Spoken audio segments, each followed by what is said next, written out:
আল্লাহর নবী বলেন, লিকুল্লি নাবিয়্যিন দাওয়াতুন মুস্তাজাবাতুন, প্রত্যেকটা নবীর জন্য আল্লাহ তাআলার পক্ষ থেকে স্পেশাল একটা দোয়া ছিল, বিশেষ একটা দোয়া ছিল।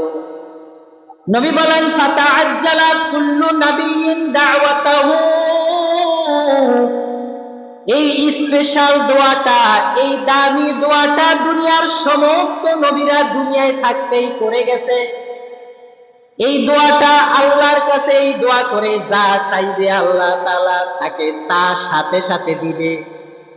এমন একটা দোয়া আল্লাহ তাআলা দুনিয়ার সমস্ত নবী রাসূলদের জন্য স্পেশাল ভাবে দিয়েছে। আল্লাহ নবী বলেন, দুনিয়ার সমস্ত নবীরা তাদের দেওয়া, তাদের পাওয়া এই স্পেশাল দোয়াটা দুনিয়ায় করে গেছেন, একজনও তার এই দোয়াটা রেখে যায় নাই। দুনিয়ার সমস্ত নবী রাসূলরা এই দোয়াটা দুনিয়াতেই করে গেছে। কিন্তু আমার নবী বলেন, উম্মত শুনো, ইন্নী ইখতাবাতু দাওয়াতি শাফাআতান লিউম্মতি ইয়াউমাল কিয়ামাহ। নবী বলেন, উম্মত শুনো, দুনিয়ার সমস্ত নবী রাসূলরা তার স্পেশাল দোয়াটা করে গেছেন, কিন্তু আমি নবী দুনিয়াতে দোয়াটা করি নাই। কেন জানো?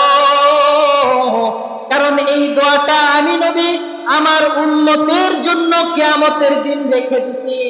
এই দুনিয়াতে আমি আমার উম্মতের জন্য এই দোয়াটা করি নাই, বরং এই দোয়াটা আমি নবী রেখে দিছি এই কারণে, কিয়ামতের দিন আমার কোন উম্মত যদি বিপদের মধ্যে পড়ে যায়, আমি আল্লাহর কাছে দুনিয়ার এই রেখে যাওয়া দোয়াটা ওই দিন হাজির করে বলবো, আল্লাহ, দুনিয়ার সমস্ত নবীরা স্পেশাল দোয়াটা করে গেছেন, আল্লাহ আমি নবী দুনিয়াতে দোয়া করি নাই, আজকে ওই দোয়াটা আমার উম্মতের পক্ষে সুপারিশ করতেছি। আল্লাহ, আপনি আমার উম্মতকে মাফ করে নাজাতের ব্যবস্থা করে দেন। সুবহানাল্লাহ।